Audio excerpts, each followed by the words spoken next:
안녕하세요. 잡시광입니다. 세계 최대 반도체 위탁 생산 업체 대만의 TSMC의 창업자가 작심하고 미국을 향해 비난을 퍼부었습니다.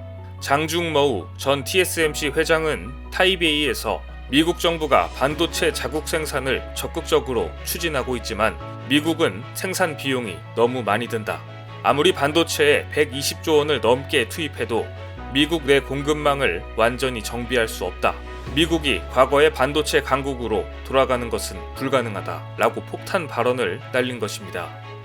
사실 장중머우 전 회장의 이 발언은 인텔의 CEO 팻 겔싱어에게 날린 말이었습니다. TSMC 등 외국의 반도체 기업들이 미국 정부로부터 520억 달러 상당의 보조금을 받을 것이라는 전제 하에 신규 공장 착공에 들어가자 인텔의 CEO 팻 겔싱어가 미국의 세금은 미국 기업에 사용해야 한다고 태클을 걸었기 때문입니다. TSMC로서는 미국 정부가 아직까지 보조금을 어떻게 지급할지 확답도 하지 않으면서 보조금 지급을 명분으로 TSMC에 반도체 기밀까지 요구하자 미국과 인텔에게 속에 있던 말을 그대로 퍼붓고 말았는데요. 장중머우 전 회장은 대만을 반도체 강국으로 만든 장본인으로 2018년 TSMC 경영 일선에서 완전히 물러났지만 업계에서는 여전히 영향력을 과시하고 있는 인물입니다. 하지만 이렇게 미국을 향해 직접적으로 날선 발언을 날린 것을 두고 이러다가 대만 반도체도 하루아침에 훅 갈지 모른다, 조심해야 한다는 이야기가 나오고 있습니다. 과거 이런 사례가 실제 있었기 때문인데요. 주인공은 바로 일본입니다.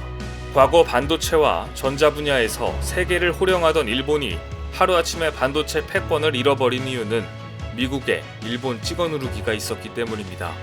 1980년대 중후반은 일본이 잘 나가던 시절이었습니다. 당시 세계 10대 기업을 살펴보면 일본 통신사 NTT가 1위를 차지했고 이어 일본은행 5개, 일본 증권회사 1개, 도쿄전력이 포함돼 10위 안에 무려 8개가 일본 기업이었을 정도입니다.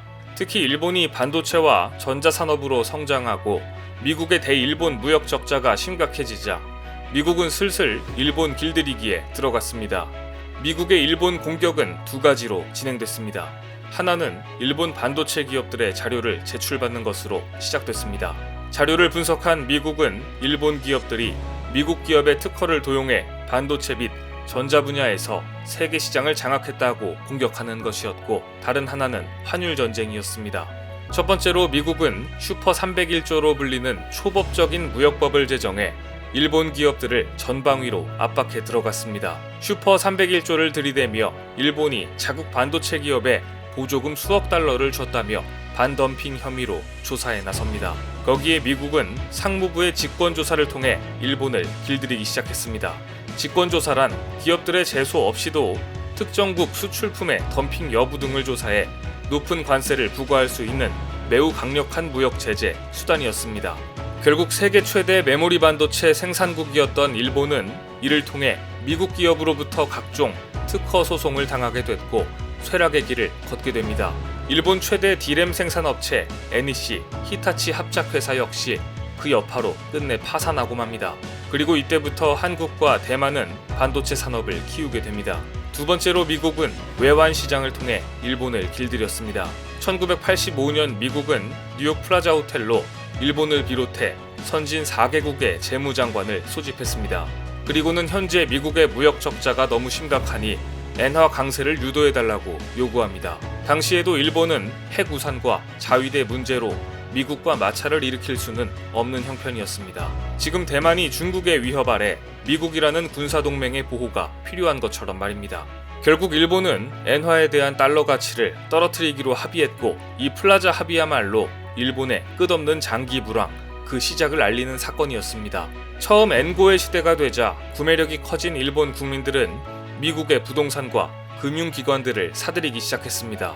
니케이 지수는 3년 동안 3배, 부동산은 한 해 70%씩 뛰었고 일본에는 투기 광풍이 불었습니다. 하지만 일본의 비극은 여기에서 싹 텄습니다. 그동안 일본이 사들인 미국 국채의 실질 가치가 반토막이 나버리자 미국은 일본에 대한 부채를 반으로 탕감시킨 효과를 봤던 것입니다.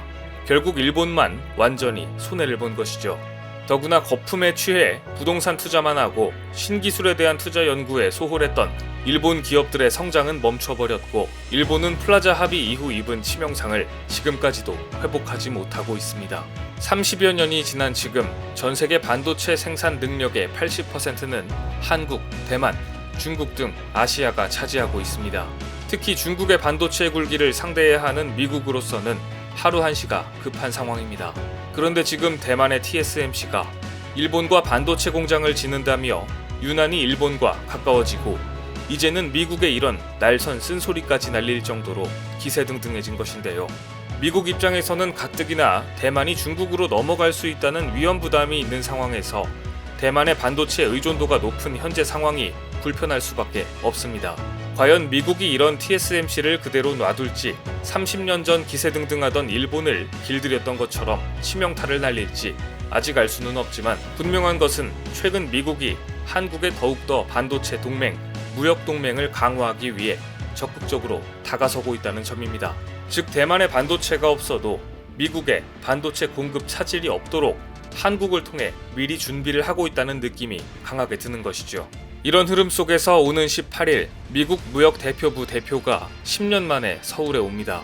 미국의 통상정책을 담당하는 미국 무역대표부 대표의 방안은 한미 자유무역협정, 즉 한미 FTA를 논의를 하던 지난 2011년 이후 10년 만의 일인데요. 그만큼 미국이 지금 한국과 인도태평양 지역의 경제동맹에 대해 얼마나 중요시하고 있는가를 보여줍니다.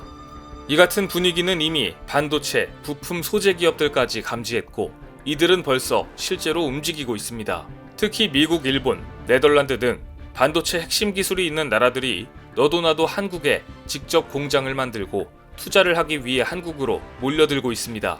네덜란드의 ASML은 반도체 핵심 시스템인 극자외선 노광 시스템을 독자 공급하는 세계적인 반도체 회사입니다. 그 누구도 쉽게 갖지 못하는 기술력을 갖고 있기 때문에 콧대가 높기로 유명한데요. 이 ASML 역시 한국 반도체 클러스터 지역에 신규 센터를 구축하기 위해 2,400억 원 상당의 투자를 결정했습니다.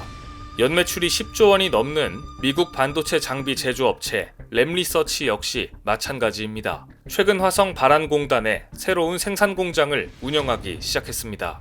램리서치는 회로를 깎아내는 식각 분야에서 뛰어난 기술을 보유하고 있는 업체인데 이 회사 역시 한국의 반도체 클러스터 지역에 공장을 짓고 한국 내에서의 생산을 2배로 늘리겠다고 발표했습니다. 생산 능력을 늘리기 위해서 지난 4월에는 한국에서 15개 업무 분야 신입 경력 직원 채용도 진행했습니다. 또 다른 반도체 장비 업체인 일본의 TL 역시 국내 대형 고객사인 SK하이닉스와 삼성전자를 측면 지원하기 위해 한국 공장에서 새로운 R&D 인프라를 구축하고 있습니다. TEL이 운영하는 공장은 자신들이 생산하는 반도체 장비 스펙을 SK하이닉스의 요구사항에 맞춰 변형할 수 있는 공간입니다. 지난 2019년 일본의 대한국 수출 규제 사태 이후 핵심 소재 부품의 공급망 확보를 위해서 한국의 반도체 생산 업체들은 불철주야 뛰어다녔습니다. 하지만 뛰어난 생산 기술을 확보한 해외 장비사를 확보하는 것은 쉽지 않은 일이었습니다. 그런데 이제는 이렇게 세계적인 반도체 장비 회사들이 한국에 직접 와서 공장을 운영하고 투자를 늘리겠다고 나서고 있는 것입니다.